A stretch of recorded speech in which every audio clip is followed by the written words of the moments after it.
بسم اللہ الرحمن الرحیم۔ شروع اللہ کے نام سے جو بڑا مہربان نہایت رحم والا ہے۔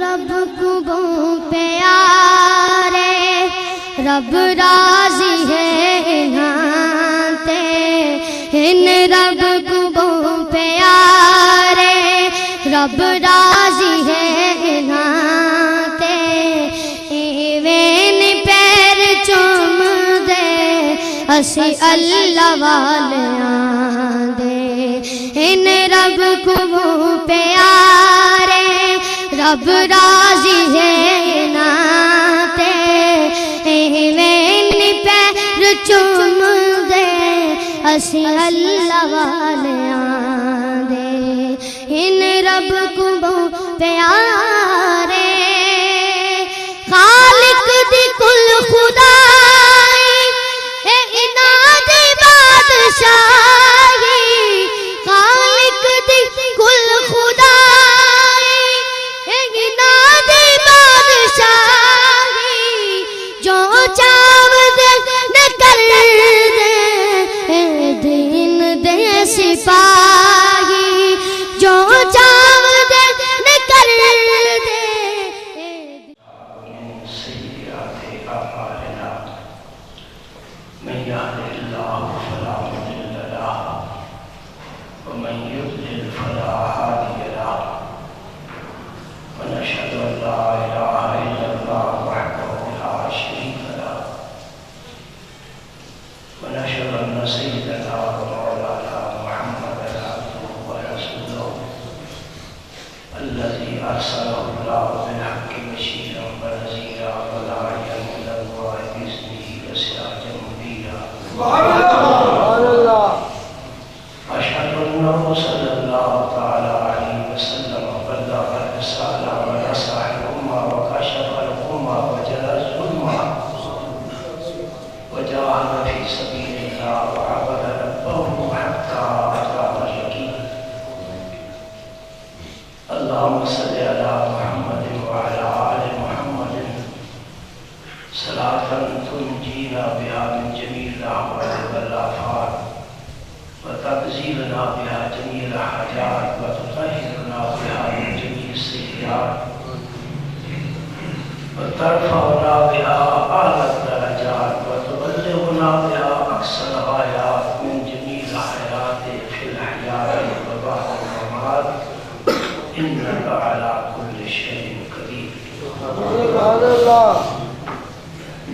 أما بعد فأعوذ بالله من الشيطان الرجيم، بسم الله الرحمن الرحيم، إن الله وملائكته يصلون على النبي يا أيها الذين آمنوا صلوا عليه وسلموا تسليما، اللهم صل وسلم على رسولك الكريم وعلى آله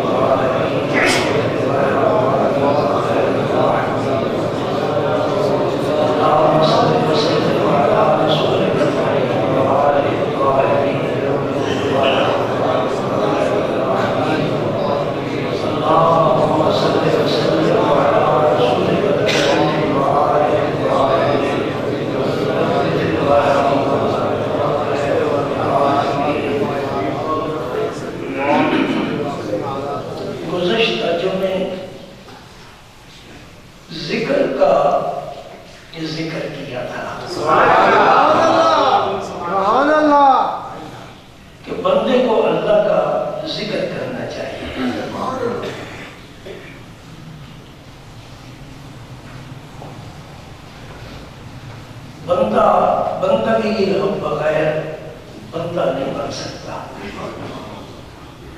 جس بندے میں بندگی نہیں ہے وہ بندہ نہیں ہے، زندگی عمل بلائے بندگی، زندگی بے بندگی شرمندگی۔ میں ذکر تو انشاءاللہ آئندہ جو میں کروں گا، اور جو حدیث پاک میں نے شروع کی تھی وہ مکمل نہیں ہوئی، انشاءاللہ بشرط زندگی آئندہ جمعے مکمل کریں گے۔ تو آج تو میں ایک ایسی ہستی کا ذکر کرنا چاہتا ہوں جن کا ذکر کرنے والے خود سب قابل ذکر ہو جاتے ہیں۔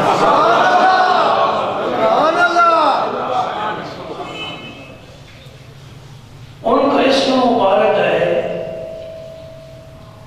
سلطان المشائخ، اور وہ ہے محبوب الہی۔ اسم مبارک ان کا ہے حضرت خواجہ محمد نظام الدین اولیاء، یہ لقب ہے۔ آپ کا اصل اسم مبارک محمد ہے، نظام الدین لقب ہے۔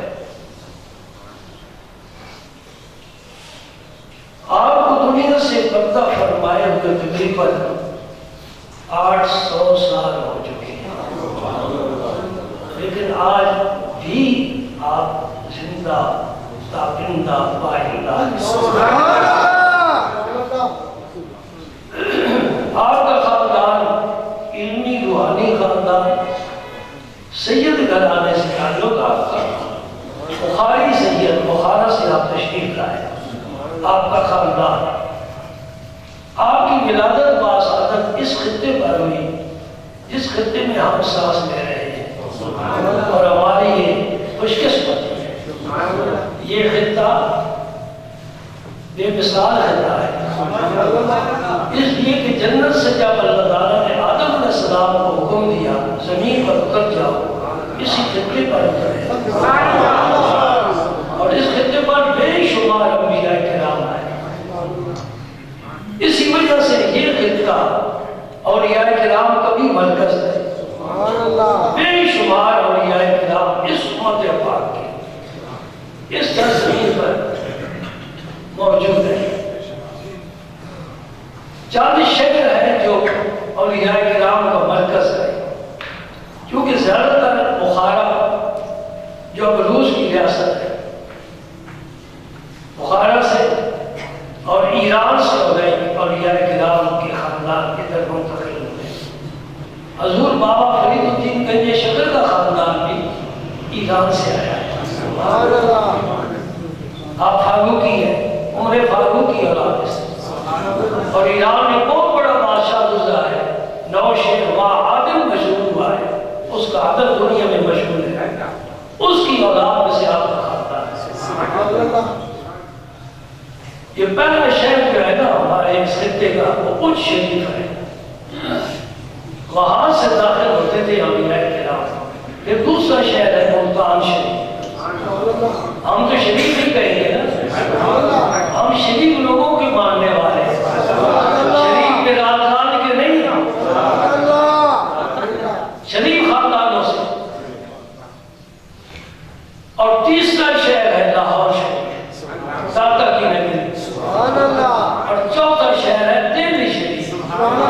اگرچہ آج کے ہندوؤں کے قبضے میں ہے، لیکن ہے ہمارا، آج نہیں تو کل انشاءاللہ دہلی کے لال قلعے پر پرچم میں اسلام لہرائے گا۔ یہ میرے رب نے ازل سے لوح محفوظ میں لکھ دیا۔ دیر ہے اندھیر نہیں ہے۔ آج بھی دہلی کی جامع مسجد میں آزان ہوتی ہے، اللہ اللہ کے رسول کا نام ہی بلند ہوتا ہے۔ انشاءاللہ وہ وقت آئے گا، کیونکہ نبی پاک صلی اللہ علیہ وسلم نے فرمایا ان اللہ زوالی الارض فرائض و مشارقہ و مغاربہ، اللہ نے ساری زمین کو میرے لیے سمیٹ دیا ہے، میں نے زمین کا مشرق بھی دیکھا ہے، مغرب کا بھی دیکھا ہے۔ پھر حضور نے فرمایا میری امت کی حکومت وہاں تک ہوگی جہاں تک میں نے دیکھا۔ مشرق اور مغرب، شمال اور جنوب، چاروں طرف میرے نبی کی کلمہ طیبہ کی گونج ہوگی انشاءاللہ۔ اور دہلی کے بعد جو بڑا عام شہر ہے وہ بدایوں ہے، وہاں کے رہنے والے بدایوں نہیں کہلاتے۔ اللہ تعالیٰ نے گجرات والوں کو بھی ایک ایسا عالم عطا فرمایا جو بدایوں سے آیا، وہ ہے مفتی احمد یار خان صاحب نعیمی رحمت اللہ تعالیٰ علیہ، یہ بھی بتا، یہ خاندانی بدائیوں سے آیا ہے۔ یہ 5 شہر بن گئے تھے جی، اجری، ملتان، لاہور، دہلی اور بدار۔ یہ حضور محبوب الہی کا جو خاندان ہے یہ بھی بدائیوں میں جا کر مقیم ہوا۔ آپ کی ابتدائی تعلیم وہاں ہو، آپ یتیم ہیں، اللہ کا نبی بھی یتیم ہے، محبوب سبحانی شیخ عبدالقادر جیلانی وہ بھی یتیم ہے۔ یہ یتیموں کا ایک طبقہ الگ ہے، اور رب نے انہیں پھر نوازا اس طرح ہے کہ یتیمی کے بدلے رب نے انہیں اور بڑی نعمتیں عطا فرمائیں۔ سبحان اللہ۔ آپ کی والدہ والدہ کا اسم مبارک ہے زلیخہ، مخدومہ کائنات، بیٹی زلیخہ۔ آپ صاحب کمال تھی، صرف ماں نہیں تھی، صاحب کمال تھی، سبحان اللہ۔ اور والد گرامی کے اسم مبارک احمد ہے۔ حضرت بی بی زلیخہ رضی اللہ تعالیٰ عنہ نے خواب دیکھا، خواب میں آپ سے آپ کو اختیار دیا گیا، چاہو تو بیٹا رکھ لو، چاہو تو شوہر رکھ لو، ایک رہے گا دوسرا۔ خواب میں ہی حضرت بی بی زلیخہ رضی اللہ تعالیٰ عنہ نے بیٹے کا انتخاب فرمایا۔ آپ کے شوہر بیمار ہو گئے، چند دنوں بعد اللہ کو پیارے ہو گئے۔ ماں نے اس بیٹے کو دونوں جہان کی نعمت سمجھا، اور بیٹے نے کہا اس کائنات میں جو کچھ ہے بس میری ماں ہی ہے۔ سبحان اللہ۔ آپ نے آپ کی تعلیم اور تربیت پر بڑی توجہ دی، بہت توجہ دی۔ گھر میں تو فاقہ تھا نا، یہ باتیں سمجھنے اور یاد رکھنے والی ہیں اور سبق حاصل کرنا چاہیے۔ ہم بے روزگاری کا گرہ کرتے ہیں، ہمارے متقدمین سلف صالحین نے زندگی گزاری ہی بے سر و سامانے کی ہے، لیکن ہم دنیا دار ہیں، ہمیں پریشانی لاحق ہوتی ہے۔ دیکھیں آپ یتیم ہیں، والدہ صاحبہ پردہ ہے، سید زادی ہیں، باہر نکل رہی سکتی، کمانے والا کوئی بھی نہیں، ایک ہمشیرہ صاحبہ ہے، ایک لوگی ہے، 4 افراد پر مشتمل یہ کنبہ ہے، تو ضروریات ہوتی ہے نا زندگی کی۔ جب آپ پڑھنے کے لیے جاتے تھے تو ناشتے کی کوئی چیز نہیں ہوتی تھی، تو بھائی سے فرماتے تھے بیٹا نہیں، واپس دے دو لفظ۔ مائی سے فرماتے تھے بابا نظام آج ہم اللہ کے مہمان۔ آپ فرماتے مجھے ان کا دماغ میں بڑا لطف آتا تھا کہ ہم اللہ کے مہمان ہیں، اور خالی بیٹا مدرسے چلے جاتے ہیں۔ سبحان اللہ۔ آپ فرماتے کسی نے خدمت کے طور پر کچھ آٹا گھر بھیج دیا کہ سید زادے ہیں اور ان کی کمانے والا کوئی نہیں، 2 وقت روٹی پڑھ میں لائی گئی، اور میں پریشان ہو گیا کہ اب میں ناشتہ کر کے جاتا ہوں، ماں سے وہ لفظ سننے والے نہیں ملتے جن میں مجھے لطف آتا تھا، بابا نظام ہم اللہ کے مہمان ہیں۔ یہ کب آٹا ختم ہوگا تاکہ والدہ صاحب پھر مجھے وہی کلمات کہیں اور مجھے پھر لطف آئے۔ سبحان اللہ۔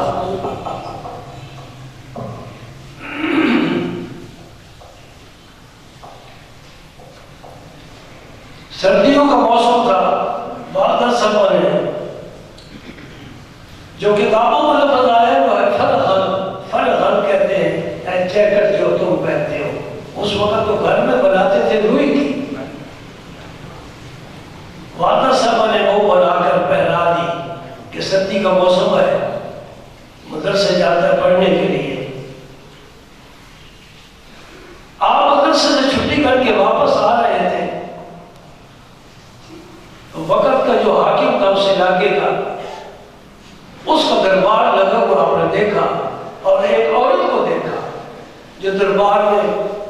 بزید مجرم کے حاضر ہے اور اس کے ایک چھوٹا ننھا بچہ دیکھا جو آپ کی ہی عمر کا تھا، ٹھٹھرا ہوا سردی کے ساتھ، اس کے پاس کوئی کپڑا نہیں تھا۔ آپ کو ترس آیا۔ بچپن میں 5-6 سال کی عمر کیا عمر ہوتی ہے، آپ نے اپنا فرض اتار کر اس بچے کو پہلا دیا۔ بھائی صاحب نے پوچھا بیٹا وہ کہاں ہے جیکٹ جو میں نے تمہیں بنا لی؟ اماں جی آج میں نے ایک بچے کو دیکھا ہے مجھ سے زیادہ اس کو سردی محسوس ہو رہی تھی، میں نے اس کو پہنا دیا۔ والدہ صاحب بہت خوش ہوئے، بہت خوش ہوئے۔ خوشی کس بات کی؟ یہ مسئلہ سمجھنے والا، جہاں کتاب میں آپ یہ پڑھیں گے وہاں یہ مسئلہ سمجھ میں نہیں آئے گا، میں سمجھاتا ہوں۔ دین کی بنیاد محبت پر ہے۔ میں نے کیا کہا ہے؟ دین کی بنیاد محبت پر ہے، اور محبت کی بنیاد ایثار پر ہے۔ ایثار کا کیا معنی ہے؟ اس چیز کی مجھے ضرورت ہے، دوسرے کو بھی ضرورت ہے، میں اپنی ضرورت کو چھوڑ کر اسے ترجیح دیتا ہوں، یہ تم لے لو۔ نہیں سمجھ پا رہا، اس کو ایثار کہتے ہیں۔ دین کی بنیاد محبت ہے، محبت کی بنیاد ایثار ہے۔ یہ ایثار رب نے ماں کو دیا ہے اپنی اولاد کے لیے، منہ سے لقمہ نکال کر بیٹے کے منہ میں دے دیتے، کچھ پکایا ہے بچا کر ڈھال کر بیٹے کے لیے رکھ دیتے، خود نہیں کھاتے، بیٹا آئے گا تو اس کو بکھیرا۔ والدین میں یہ ایثار ہے۔ حضور محبوب الہی کو بچپن میں رب نے دین کی بنیاد اور اس کی بنیاد عطا فرمائی کہ اللہ سے محبت ہے اور اللہ کے بندوں سے محبت ہے، اللہ کی وجہ سے، اور اپنی ضرورت کو چھوڑ دیا، اپنی جیکٹ اتار کر بچے کو پہنا۔ یہ آپ کا بچپن ہے۔ بدایوں میں آپ کی تعلیم مکمل ہو گئی۔ بھائی صاحب نے فرمایا بیٹا چلتے ہیں دہلی، علم کا شہر ہے، علم کا مرکز ہے، بڑے بڑے علماء فضلاء وہاں موجود ہیں، وہاں چل کے علم حاصل کرو۔ دہلی آ گیا یہ خاندان۔ میں اختصار کے ساتھ آپ نے جنہوں نے فوائد اور فوائد شریف کو مطالعہ کیا ہوا ہے، آپ کی نظر سے یہ سارے واقعات گزرے ہیں، نظامی بنسری ضرور مطالعہ کرو، محبت پیدا ہوتی ہے اللہ والوں سے، ان کے واقعات پڑھنے سے، ان کی سیرت سے سبق حاصل ہوتا ہے۔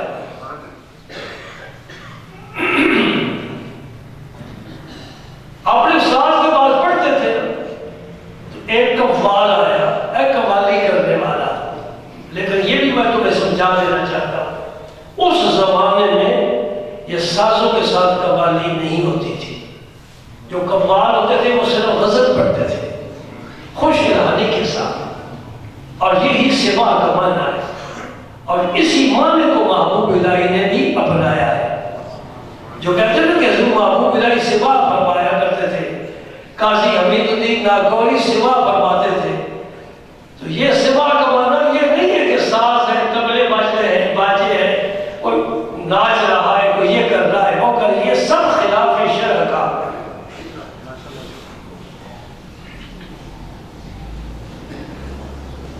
کیا کریں علم والے، کیا کریں، ان کا ذکر نہیں چلتا، مسجد سے باہر یہ بات بھی نہیں کر سکتے۔ یہ قوالی سازوں والی حرام، کان کھول سب سن لو، یہ ساز حرام ہے۔ طبلہ باجا پھر رسول اللہ نے نہیں بجایا، نے سنا ہے، باجے صحابہ کرام نہیں سنتے تھے، یہ کہاں سے آ گئے؟ آپ سوچنے پڑ جائیں گے، فلاں بڑے بزرگ تھے، وہ سنتے تھے ساز، بھائی ان کا معاملہ رہنے دو، بات کرو قرآن و حدیث کی، بات کرو نظام الدین اولیاء کی، انہوں نے فوائد الفوائد شریف میں لکھا ہے یہ ساز یہ حرام ہے۔ اللہ مان لو، کام کی بات بتا رہا ہوں۔ جس چیز کا رواج ہوتا ہے اس کی حرمت کمزور ہو جاتی ہے کہ عام کام ہو رہا ہے، اور آج کل کی قوالی اس کے لیے شرائط ہے. کشف المعجوب پڑھو، احیاء العلوم پڑھو، امام غزالی نے لکھا ہے، سب بزرگوں نے لکھا ہے کہ سما کے لیے بھی پھر شرائط ہے، اور کہیں بھی شرط نہیں پائی جاتی. وہ مجمع عام میں نہیں ہوتا، یہ خاص محفل ہوتی ہے سرور حاصل کرنے کے لیے. غزل سنتے ہیں، روح تازہ ہوتی ہے، وہ الستو بربکم والی یاد تازہ ہوتی ہے. سبحان اللہ، سبحان اللہ. آپ بھی شوق رکھتے ہیں، گاڑیوں میں کیسٹیں ہوتی ہیں، سیڈی ہوتی ہے قوالیوں والی. نصرت فتح علی خان بڑا پسند ہے وہ جو اللہ اکبر کسی گاڑی میں قرآن بھی ہوگا، سبحان اللہ. نعتیں تو ہوتی ہیں، کسی قرآن میں کسی عالم کا واعظ بھی ہوگا، کوئی قرآن بھی سننے والا ہوگا، لیکن آٹے میں نمک. زیادہ تر یہی شکر ہے کہ قوالی لگا دو، باجے بج رہے ہیں. میں بس ایک بات سمجھانا چاہتا ہوں، جو بھی یہ قوالی کی بات کرے اسے پوچھو رسول پاک کی مجلس میں ہوتی تھی؟ صحابہ کرام، تابعین، تبع تابعین، امام اعظم ابو حنیفہ، ان کے شاگرد امام شافعی، امام مالک، احمد بن حنبل، بایزید بستامی، جنید بغدادی، کیا ان کی یہاں قوالیاں ہوتی تھی؟ نہیں. ہم کسی کے فعل کا سند نہیں بنا سکتے، حجت قرآن ہے اور حدیث رسول ہے. الحمدللہ یہ مسئلہ آپ تک میں نے آج پہنچا دیا. پھر بھی میں کہوں گا اگر کوئی پیر، کوئی سجادہ نشین، کوئی دربار والا قوالی کراتا ہے، سنتا ہے، وہ خود ذمہ دار ہے. اس کے پاس اگر دلیل ہے اس کی ذات تک ہم کہیں گے ٹھیک ہے، لیکن ہمارے لیے جائز نہیں ہے. ہمارے کام کس ناشنا لینے چاہیے؟ یہ کام ہم نے دیا ہے قرآن سننے کے لیے. الذین یستمعون القول فیتبعون احسنہ. اللہ پاک ان لوگوں کی تعریف فرماتے ہیں جو اچھی بات سنتے ہیں اور پھر اس کی پیروی کرتے ہیں. اور یہ قرآن پاک ہے، حدیث رسول ہے، اولیاء کرام کے ملفوظات ہیں، ان کی ارشادات ہیں. وہ سنو، پڑھو اور ان کی پیروی کرو. یہ تبلے کہاں سے آ گئے؟ باجے کہاں سے آ گئے؟ لہذا آپ مہربانی فرما کر نہ سنیں، نہ ایسی مجلس میں جائیں، اور نہ اس پر بحث کریں. اس لیے کہ بڑے بڑے علماء نے، بزرگوں نے، علماء نے ہی بزرگوں نے یہ شغل کیا ہے.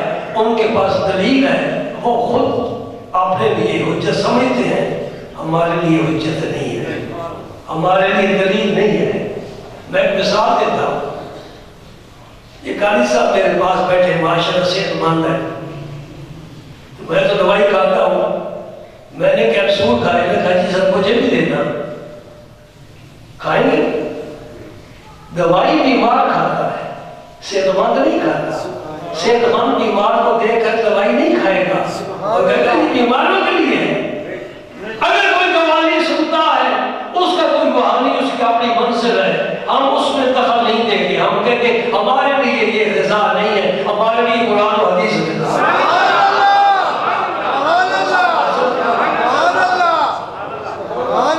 شاہ نصیر الدین چراغ دلوی، آپ نے فرمایا کہ پیر کا فعل بھی حجت نہیں ہے. بات سمجھے نہیں سمجھے؟ فرمایا پیر کا فعل بھی حجت نہیں ہے. آپ ساتھ کے بغیر جو سوا محبوب الہی فرماتے تھے نا، صرف غزل، نصیر الدین چراغ دلوی اٹھ کر چلے جاتے تھے، وہ یہ بھی نہیں سنتے تھے. کسی نے کہا کہ تمہارا پیر سنتا ہے، تم نہیں سنتے. فرمایا وہ ان کی شان ہے، وہ سنیں. میں نہیں کہتا کہ ناجائز ہے، وہ سنیں. میرے لیے یہ ضروری نہیں ہے، میں نہیں سنتا. کسی نے نظام الدین اولیاء سے بات کر دی، حضور آپ کا مرید ہے، اور آپ جب سوا فرماتے ہیں اٹھ جاتا ہے، فرماتے اس کی حالت بہتر ہے، وہ اپنی حالت پر ہے.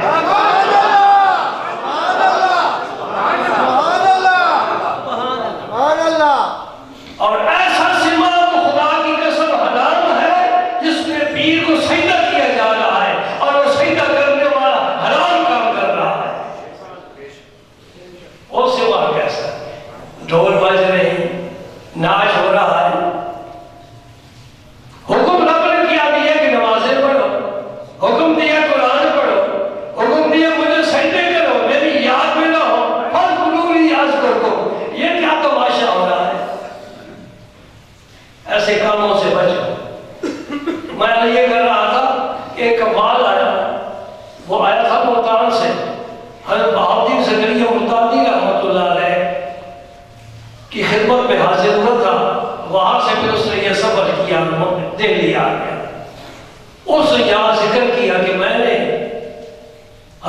مہدی زکریا ملتانی رحمۃ اللہ علیہ کی خدمت میں حاضر دی ہے. ماشاءاللہ اللہ پاک نے آپ کو بڑے کمالات سے نوازا ہے. آپ کی آستان پر جتنے درویش ہیں ہم وقت ذکر میں مصروف رہتے ہیں. حتیٰ کہ جو لنگر میں لوگ کام کرتے ہیں وہ بھی ذکر کرتے ہیں. بیویاں جو آٹا گوندتی ہیں باوضو آٹا گوندتی ہیں.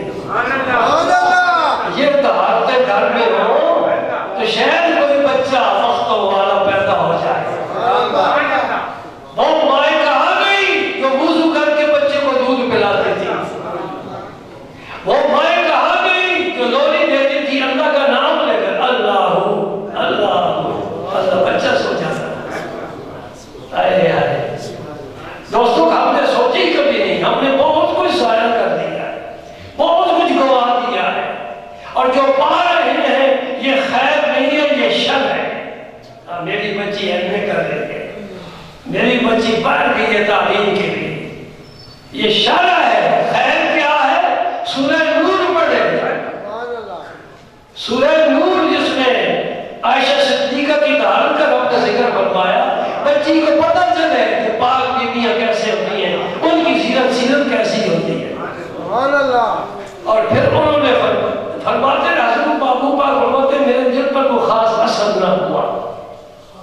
ولی اللہ کا ذکر سنے نا تو دل پر اثر ہوتا ہے. کہتے کوئی اثر نہ ہوا اس لیے کہ وہاں فیض نہیں تھا. پھر اس کے بعد نے کہا جی میں وہاں سے نا اجودھن آیا. یہ پاک پتن کا پرانا نام اجودھن ہے, یہ ہندوؤں کا شہر تھا. بابا صاحب نے شہر اس لیے پسند کیا کہ یہاں سب اجنبی ہیں, مجھے کوئی جانے پہچانے کا نہیں, مجھے اللہ اللہ کرنے کا بڑا وقت ملتا ہے. وہ بزرگ تھے جو تنہائی اور خلوت کو پسند کرتے تھے. آج ایسے ولی اللہ پیدا ہو گئے جو بڑا سا بورڈ لکھوا کر دیواروں پر لگاتے ہیں, بھائی کوئی پہچانے ہمیں, کوئی آئے ہے جی. اللہ اللہ کتنا فرق ہو گیا جی. باہر گئے بابا صاحب کا جب اس نے ذکر کی شروع کیا نا والے, میں نے ایک شہباز دیکھا ہے جو کرنے پاک فتر میں ایک شہباز دیکھا ہے. پھر آپ کی صفتیں حضور فرماتے میرے اندر تبدیلی آنی شروع ہو گئی. کیونکہ گروپ ہوتا ہے نا, گروپ بھائی اس کا گروپ ملتا ہے اس کے ساتھ. حوصلہ بیٹے کا باہر تو خون نہ لگے, اجنبی کا گروپ مل جائے. گروپ مل چکا تھا, یہ آج نہیں ازل سے ملا ہوا. فرماتے مجھے اے بانا اپنے دین و مرشد کی اتنی محبت میرے اندر پیدا ہوئی کہ میں ہر نماز کے بعد 10 دفعہ شیخ فرید الدین کا وظیفہ پڑھتا تھا, اور مولانا فرید الدین کا وظیفہ پڑھا کرتا. اس سے معلوم ہوا اپنے شیخ کا وظیفہ, اس میں پاک کا وظیفہ پڑھنا یہ بھی خیر و برکت کا باعث ہے. سمجھ گئے نہیں سمجھے؟ لیکن یہ تب ہوگا جب محبت کی بنیاد بن جائے گی. 10 دفعہ شیخ فرید الدین, 10 دفعہ مولانا فرید الدین. اور میں پڑھتا تھا استاد صاحب سے, لیکن دل میرا ادھر ہی متوجہ رہتا تھا ہر وقت. جب میں فارغ ہوا تو میری اماں جی نے فرمایا کہ جاؤ نجیب الدین متوکل کے پاس, وہ بھی دہلی میں رہتے تھے. یہ حضرت بابا صاحب کے چھوٹے بھائی ہیں. الحمدللہ میں نے ان کے مزار پر بھی حاضری ہے, اور مائی صاحبہ کی بھی قدم بوسی میں. یہ قریب مزار ہے. مائی صاحبہ کا مزار مائی صاحبہ کے نام پر ہی مشہور ہے اس پورے علاقے میں, اور بڑا خوبصورت مزار ہے. اوپر گنبد بنا ہوا ہے, ساتھ مسجد ہے. اللہ اکبر. خواجہ نجیب الدین متوکل کی خدمت میں حاضر ہوا تو میں نے عرض کی حضور میں نے فراغت حاصل کر لی ہے, دعا فرمائیں میں قاضی بن جاؤں, یعنی کوئی روزگار کا سلسلہ بن جائے. تو آپ نے کوئی توجہ نہ دی. میں نے دوبارہ عرض کیا, پھر بھی آپ نے توجہ نہ دی. تیسری مرتبہ میں نے عرض کیا تو خواجہ نجیب الدین متوکل یہ بھی بڑے صاحب کمال تھے. آخر بابا صاحب کے بھائی تھے, اور دہلی سے اپنے بھائی کی زیارت کے لیے پاک پتن آیا کرتے تھے. اگر گجرات سے کوئی پاک پتن جائے تو بڑا خوش ہوتا ہے. میں نے یہ کام کیا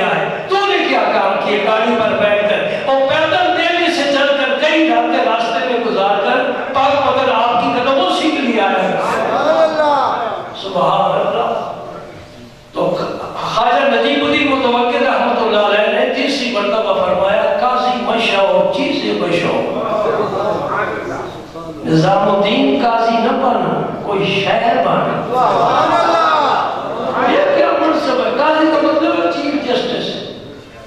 اتنی صلاحیت تھی کہ آپ نظام چلا سکتے تھے، تو پھر ساتھ ہی آپ محنت کی حضور پھر آپ میری رہنمائی فرمائے۔ دیکھو نا خوش قسمتی، وہ خوش قسمت ہو اسے اچھے دوست مل جاتے ہیں راستہ دکھانے والے، پھر وہ بھی خوش قسمت ہوگا تو راستے پر چلے گا اور کسی کے ہاتھ دے جائے گا۔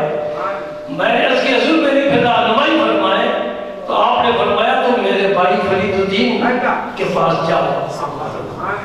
فرماتے میں دہلی سے چلا، سننے والی بات ہے، دہلی سے چلا اور جب میں پاک پتن حاضر ہوا اور بابا صاحب کی پہلی نظر مجھ پر پڑی، پہلی نظر جان پہچان نہیں ہے کون ہے یہ شہزادہ سید زادہ، تو آپ نے شعر پڑھا، اے آتش فراقت دل ہا کباب کردہ، سیلاب اشتیا کر جہاں خراب کردہ۔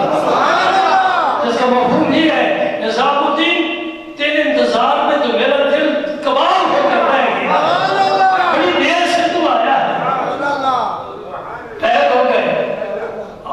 آپ کے خلیفہ تھے حضرت بدرالدین اسحاق، ان سے فرمایا کہ جماعت خانے میں ان کی چارپائی بچھائی جائے۔ جماعت خانہ ایک حال تھا، کسی بادشاہ نے بنوا دیا تھا، اس میں تمام درویش زمین پر ہی آرام کیا کرتے تھے اور یہ سنت طریقہ ہے۔ تو آپ کی لیے صرف چارپائی بچھائی گئی۔ جب رات پر آرام کرنے کا وقت آیا، یہ نوٹ کرنے والی بات ہے، تو خواجہ بدرالدین اسحاق جن کا مزار بھی پاک پتن شریف میں ہے، شہر کی جامع مسجد میں مزار ہے، الحمدللہ مجھے وہاں بھی حاضری نصیب ہوئی ہے۔ آپ نے فرمایا کہ حضرت کا حکم ہے تم چارپائی پر آرام کرو۔ آزمان کر کہتے ہیں میری کیا مجال ہے، میں چارپائی پر یہاں نہیں سو سکتا۔ یہ کتنی علماء حفاظ قرآن بزرگ نیچے آرام کر رہے ہیں، میں چارپائی پر سو جاؤں۔ نوجوان تھے۔ بدرالدین اسحاق نے بڑا پیارا جواب دیا۔ اگر کسی مرید کے دل میں یہ بات اتر جائے نا، اس کے راز سے سارے ہی کھل کر بدرالدین اسحاق نے فرمایا نظام الدین آپ نہیں کرے گا کہ مرشد کی بات مانے گا، آپ نہیں کرے گا کہ مرشد کی بات مانے گا۔ ٹھیک ہے جی میں چاہے پیسہ تو جو کوئی مرشد نہ فرما، بس یہی ہم میں خرابی ہے کہ ہم آپ نہیں کرنا چاہتے ہیں، اور جنہوں نے مرشد کی بات مانی وہ کہاں سے کہاں پہنچتے ہیں۔ حضور نظام الدین اولیاء رضی اللہ تعالیٰ عنہ کا ذکر بڑا تفصیل طلب ہے، اس کے لیے بڑا وقت چاہیے، اور پچھلی گزشتہ سالوں میں الحمدللہ میں تو باقاعدہ اب تو میں بیمار کمزور ویسے بھی نالائق انسان ان پاک لوگوں کا ذکر کرنے کے قابل ہی نہیں، ان کا اسم مبارک زبان پر آ جائے ہم اپنے آپ کو سعادت مند سمجھتے ہیں۔ یاد دل میں ہو اور ان کے طریقے پر چلنے کی کوشش کرے۔ اگر میرے پاس وقت ہوتا تو میں آپ کو بتاتا کہ میں نے اس مسجد کا نام نظامی مسجد کیوں رکھا ہے۔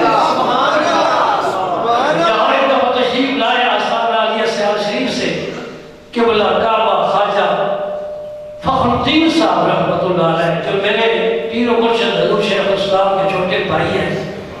چھوٹے کا لفظ میں استعمال کرنا ہے میری مجبوری ہے، تھے وہ بہت بڑے۔ خواجہ فخر الدین صاحب بھائی ہونے کے لحاظ سے چھوٹے تھے لیکن اپنی ذات میں بہت بڑے تھے، یعنی شیخ الاسلام کے حقیقی نائب خواجہ فخر الدین صاحب تھے، جنہیں عام طور پر خواجہ صاحب کہا جاتا ہے۔ آپ کا کلام بھی ماشاءاللہ بڑا عمدہ ہے، آپ نے فارسی میں اردو میں بھی آپ نے لکھا ہے، اے زِ تصور جمالت بخدا شدا شدائی زِ خیال خاک پایت بدودین روشنائی۔ یہ آپ کا اس کا کیا معنی ہے؟ آہا کیا معنی؟ اے میرے محبوب سے تیرا تصور کرتے کرتے مجھے رب سے محبت پیدا ہو۔ تصور جمالت بخدا شدا شدائی، تیرا تصور کرتے کرتے، یہ تصور کا بہت بڑا ایک مسئلہ ہے۔ کہ مرشد کا تصور کرو، اس تصور میں تیرے راستے سارے کھل جائیں۔ یہ خیال خاک پایت مدودی کا روشنائی، تیرے قدموں کی خاک کا میں خیال کرتا ہوں تو میری آنکھوں میں نور آ جاتا ہے۔ اللہ اکبر۔ میں آپ کو آپ کا کلام سنانے بیٹھ جاؤں تو بہت وقت لگ جائے گا۔ بات یہ کرنا چاہتا ہوں، جو ہی آپ دروازے گیٹ سے دارالعلوم میں داخل ہوئے نا تو پیشانی پر نظامی مسجد لکھا ہوا آپ نے پڑھا، آپ وہیں رک گئے، مجھ سے فرمانے لگے یہ نام تو نے کیوں رکھا ہے؟ کوئی خاص وجہ ہے؟ اب وہ واقعہ میں آپ کو نہیں سناتا، وقت زیادہ ہو جائے گا۔ میں نے پھر آپ کو واقعہ سنایا، میں نے کہا یہ مسجد بنوائی ہی نظام الدین اولیاء ہے۔ یہ شہر والے تو پیسہ دینے سے بیچارے عاجز ہیں، اور میں بھی ان سے لینے سے بھی عاجز ہوں۔ یہ ہے بھی وجہ ہے۔ اے محلے کی مسجد بنتی ہے نا، سارا محلہ لگا رہتا ہے، تو پھر بھی مسجد کئی سالوں میں جا کر تعمیر ہوتی ہے۔ یہ کچا راستہ تھا، ادھر کوئی آتا ہی نہیں تھا، اور وہاں تک سڑک تھی، وہاں تک لوگ آتے جاتے، اس کنویں تک آگے بالکل خیر ہے، یہ پرانے لوگ واقف ہیں، ادھر کوئی آتا ہی نہیں۔ جنگل میں ہم نے ڈیرا لگایا اور پاک لوگوں کا نام لینا شروع کر دیا، اللہ کا ذکر کیا، اللہ پاک نے مدد فرمائی۔ آپ بہت خوش ہوئے کہ اس مسجد کا نام نظامی مسجد رکھا گیا، اور گنجار میں جو ہمیں جگہ ملی وہاں نے مسجد بنائی، میں نے اس مسجد کا نام بھی نظامی مسجد رکھا ہے، اور وہ جو سڑک جاتی ہے اس کا نام بھی کمرشیالی روڈ رکھا ہے۔ ہم ان پاک لوگوں کا نام لے کر جیتے ہیں، اور ان کا نام لینے سے ہم اللہ کا نام لینے کا طریقہ آتا ہے، سب جاگی۔ تو آج اس مبارک ہے حضرت خواجہ سید محمد نظام الدین اولیاء رضی اللہ تعالیٰ عنہ، آپ سے جو وابستہ ہیں وہ سب نظامی کہلاتے ہیں۔ یہ بابا صاحب غریب نواز کا فیض ہے۔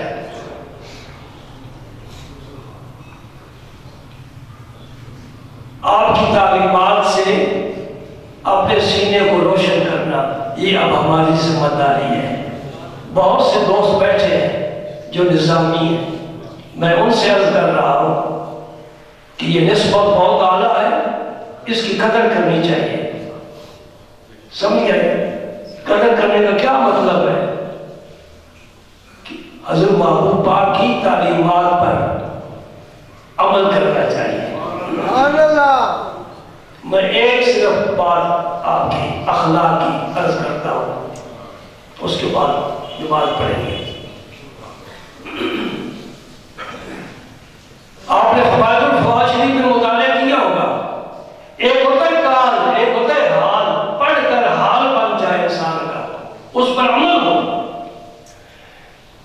دہلی میں ایک شخص تھا چھجو نامی، نام سے تمہیں پتہ چل کہ وہ کس منش کا آدمی ہوگا، یہ کوئی نام تو نہیں ہے نا، چھجو۔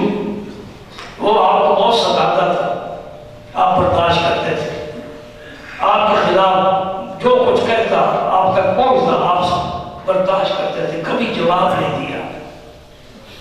یہی کامل کی نشانی ہے، یہی رسول اللہ کی سیرت ہے۔ بد دعا نہیں دیں گے، کامل لوگ بد دعا نہیں دیتے۔ رسول پاک نے دعا فرمائی تھی، مولا کریم اگر میں کسی کو بد دعا بھی دوں تو اس بد دعا کو دعا بنا دے۔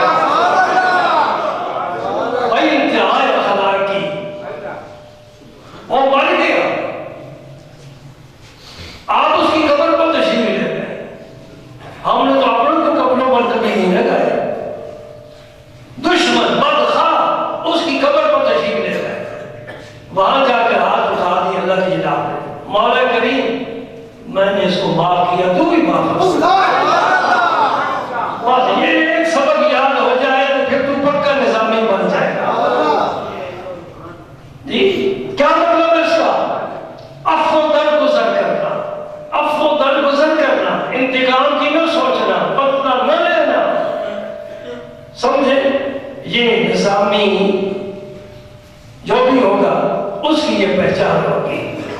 اب میں یہ چاہوں گا کہ آپ سب حضرات اگر نہیں تو کم از کم نظامی آج شام کو اپنے گھر میں حضور محبوب پاک کا ایصال ثواب کے لیے کھانا پکائے اور مجھے نہ بلائے، خود ہی کھائے، کسی مسکین کو کھلا دے، بچوں کو کھلا تاکہ بچے تمہارے خوش ہو جائیں، کوئی میٹھی چیز پکا لو، بچوں سے پوچھ لو آج کیا پکانا ہے، کوئی ایک ڈش ہی پکا لو، اور جو تمہیں قرآن پاک ہے مولوی صاحب کو بلانے کی کوئی ضرورت نہیں. ایک نا بالکل ہی چہرہ صاف تھا، وہ کہیں تقریر کر رہا تھا تو وہ کہہ رہا تھا کہ کیوں مولویوں کے پیچھے تو پڑے ہو، بچہ پہلے اذان خود پڑھ لیا کرو. میں نے کہا بڑی اچھی بات ہے، ہمارا کام ہلکا ہو گیا، کوئی مر جائے تو جنازہ بھی پڑھ لو. میں نے کہا یہ بھی بڑی اچھی بات ہے، بچے کے کام میں اذان بھی مولوی پڑھتا ہے، تم پڑھ لو، جنازہ بھی پڑھ لیا. اگر کسی دولہے صاحب کی برات آ گئی ہو تو بے شک آپ نکاح بھی پڑھ لیں، تو کوئی بات نہیں، یہ اچھی بات ہے. اور اذان ہو جائے تو مسجد میں جماعت بھی کرا دیا کرو، جمعہ ہو تو بات بھی فرما لیا کرو. مولوی چھٹی ہو گئی تم مولوی بن گئے، مولوی کو یہی کام ہوتا ہے نا. اس سے وہ کترا رہا ہے کہ مولویوں کو نہ چھیڑو، یہ کام خود کرو. ماشاءاللہ، تو پھر تو مولوی تم خود بن گئے. نہیں، یہ جو کریں گے وہ مولوی ہی بن جائیں گے. یہ کام کرے گا خود مولوی بن جائے گا. پھر بھلے والوں سے ہی کہیں گے آپ جی مولوی جی جنازہ پڑھ رہا ہوں. اللہ اکبر، کیوں ان بیچاروں سے متنفر ہو؟ یہ تمہارے خیر خواہ ہیں، یہ تمہارے ہمدرد ہیں، یہ کتابوں کی برکتانی کر کر کے تمہارے لیے موتی ڈھونڈتے رہتے ہیں، اور ان موتیوں کا ہار بنا کر جمعے کو تمہارے گلے میں ڈالتے ہیں، اور کچھ معاوضہ نہیں طلب کرتے. ہاں جی، کچھ معاوضہ نہیں طلب کرتے، داد نہیں چاہتے. اقبال کا ایک شعر ہے، وہ کہتا ہے منائے میرے ہوں داد سخاہم مرا جانا غزل خانے شبردن. لوگ سمجھتے ہیں کہ اقبال بس شاعر ہی شاعر ہے. یا رسول اللہ، میں